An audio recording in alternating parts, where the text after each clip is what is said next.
जय हिंद दोस्तों स्वागत है आप सभी का मांझीसा एजुकेशन पर। दोस्तों अधिकतर बच्चों का मेरे पास मैसेज आ रहा है। कुछ बच्चे पूछ रहे हैं कि सर मैं नीट की तैयारी कर रहा हूँ, क्या मैं लैब असिस्टेंट में सेलेक्ट हो सकता हूँ। कुछ बच्चे ये पूछ रहे हैं कि सर हमने नीट या जेईई की कोई कोचिंग नहीं की हुई, क्या हम लैब असिस्टेंट में सिलेक्शन ले सकते हैं। दोनों ही सवालों का जवाब देने के लिए मैं आपके सामने हाजिर हूँ। ठीक है, चलिए अब इन दोनों सवालों का मैं आपको जवाब दूँ उससे पहले मैं आपको एक बेसिक सी चीज़ बताता हूँ। पहले क्या था और अब क्या, वो जानना सबसे जरूरी है, क्योंकि ये बात क्यों हो रही है, बात क्यों हो रही है उसका रीजन भी मैं बताऊंगा और अब क्या हो रहा है वो भी मैं आपको बताऊंगा। देखिए, पहले अगर अपन 2016 और 2018 की बात करें लैब असिस्टेंट की, तो उसमें टोटल 300 नंबर का पेपर होता था। ठीक है, उस 300 नंबर में से जीके के 100 नंबर थे, 100 नंबर का जीके, और उसमें भी ओनली फॉर राजस्थान जीके था, ओनली फॉर राजस्थान जीके। ठीक है, और 200 नंबर की थी साइंस वाला पार्ट, यानी कि PCB, फिजिक्स केमिस्ट्री और बायोलॉजी। तो उस टाइम 2016 और 2018 में साफ बात है नीट वालों का बोल बोला था, नीट या जेईई वाले, क्योंकि जो नीट और जेईई की कोचिंग करते हैं तो उनको उनका साइंस वाला पार्ट अच्छा रहता है, फिजिक्स केमिस्ट्री बायोलॉजी वाला चीज़ अच्छा रहता है। हालांकि मैथ्स वालों को बायोलॉजी में दिक्कत रहती है थोड़ी बहुत, लेकिन फिर भी वो फिर फिजिक्स और केमिस्ट्री में स्ट्रांग होते हैं, तो इसलिए काम निकाल लेते हैं। तो 2016 और 2018 तक अपन ये मान सकते थे, और ऐसा हुआ भी है कि नीट और जेईई की कोचिंग वाले जो किए उनका सिलेक्शन हुए हैं ज़्यादातर। ठीक है, लेकिन अब ऐसा नहीं है, क्योंकि अब चीज़ें काफ़ी बदल गई है, चीज़ें काफ़ी बदल गई है। ठीक है ना, मैं आपको सब कुछ बताऊंगा। और नीट वाले क्या कर सकते हैं, क्योंकि बहुत सारे खुद नीट वालों का डाउट है कि क्या हम लैब असिस्टेंट में सिलेक्शन ले सकते हैं, क्योंकि अभी पूरा पैटर्न बदल गया है। ठीक, अब 2022 में क्या हुआ है, 2022 में आपके पास 200 नंबर का तो पार्ट है जीके वाला और 200 नंबर का पार्ट है साइंस वाला, ये समझ लो। ठीक है, 200 नंबर का पार्ट जीके वाला। अब इस जीके वाले में राजस्थान जीके है, इंडिया जीके है, वर्ल्ड जीके है, तीनों आ गया। उसके अलावा समसामयिकी यानी कि डेली न्यूज है, उससे संबंधित क्वेश्चंस। ठीक है, और फिर आपके आता है शैक्षणिक मनोविज्ञान, साइकोलॉजी। ठीक है, शैक्षणिक मनोविज्ञान।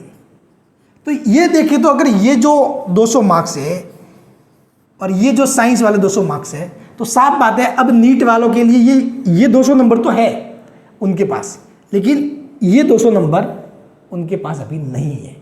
ठीक है, हालांकि ऐसी कोई बड़ी बात नहीं है, इसको कवर किया जा सकता है। ठीक है, लेकिन अब वो ऐसा नहीं है कि पूरी तरीके से डोमिनेशन नीट या जेईई वालों का ही रहेगा। ठीक है, बहुत सारे बच्चे इस वाले पार्ट में अच्छे होंगे और इस वाले पार्ट में ठीक ठाक मार्क्स ले आएंगे तो सिलेक्शन हो जाएगा। समझ गए, क्योंकि पहले तो क्या था कि भाई जो बायो वाला था या फिर जो मैथ्स वाला था, जो मतलब इन्होंने नीट की कोचिंग की, जेईई की कोचिंग की, तो वो इनका 200 नंबर तो अच्छे होते थे, पकड़ होती थी उस पर। जीके में भी ओनली फॉर राजस्थान जीके था, तो थोड़ा बहुत रीडिंग मार लेते थे, पढ़ लेते थे, तो 100 में से 20-30 नंबर 40 नंबर तक ले आते थे। ठीक है, तो सिलेक्शन हो जाता था। लेकिन अब ऐसा नहीं है। अब थोड़ा सा 2022 में चीज़ें क्या हुई है, ये वाला पोर्शन है आपके पास ये वाला पोर्शन है, समझ गए। तो अब आपके पास जो चीज़ स्ट्रॉन्ग है उसको और स्ट्रॉन्ग करो और बाकी की चीज़ को साइड बाय साइड पढ़ते जाओ, उनके ऊपर भी फोकस 1 बाय 1 करते जाओ। बाकी आपको जो स्ट्रॉन्ग है उसको और स्ट्रॉन्ग बनाओ। ठीक है, आप यदि इस वाले पार्ट में स्ट्रॉन्ग हो तो इस वाले पार्ट में तो श्योर हो जाओगे, हाँ बस इसमें मेरे को बहुत अच्छा करना है, फिर इसमें भी अपना थोड़ा थोड़ा जोर लगाओ, जितना हो सकता है उतना इसमें करो। तो इसीलिए सिलेक्शन के चांसेस दोनों को, ऐसा कुछ भी नहीं हो रहा है। एग्जाम्पल ऐसे बहुत सारे हैं, जो बिना नीट के हैं उनका भी सिलेक्शन हुआ है। ठीक है, और जो नीट वाले हैं उनका भी सिलेक्शन हुआ है।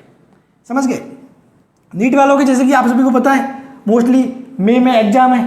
ठीक है, और मई तक नीट और जेईई वाले दोनों के एग्जाम निपट जाएंगे। तो आप लोगों को अगर लैब असिस्टेंट का एग्जाम देना है तो कोई पर्टिकुलर अभी सोचने का काम नहीं है, क्योंकि मई के बाद ही मतलब इसका नोटिफिकेशन भी आएगा। ठीक है, तो तब तक आप अपना काम कीजिए, जो नीट का जेईई का जो कर रहे हो जो भी आप कीजिए, आप अपने जो सिलेबस है उस पर फोकस कीजिए।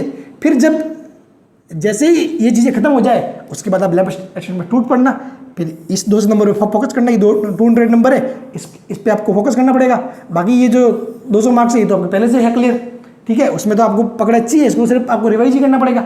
ठीक है, तो आप ये कर सकते हो, आपको अब कुछ भी नहीं सोचना है, अब तो सिर्फ आपका जो टारगेट चल रहा है नीट हो जेई, उस पर काम करो।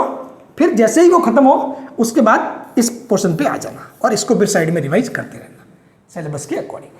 तो दोनों के लिए चांस अब फेयर है, ठीक है। अब कोई एक तरफा चीज वाली नहीं रही। 2016-2018 में अपन मान सकते थे कि काफी हद तक चीजें नीट वालों के फेवर में थी या फिर जेई वालों के फेवर में थी। तो प्लीज मोटिवेट रहिए। और सबसे बड़ी बात है जो पढ़ता है उसका सिलेक्शन होता है। देखो अब की बार जैसे कि ज्योग्राफी वाली लेवल स्टैंड आई, बहुत सारे कह रहे थे फर्स्ट ग्रेड वाले ले जाएंगे, ज्योग्राफी फर्स्ट ग्रेड वाले ले जाएंगे। ऐसे बहुत सारे एग्जाम्पल है जो सिर्फ 12th पास करके भी लगे।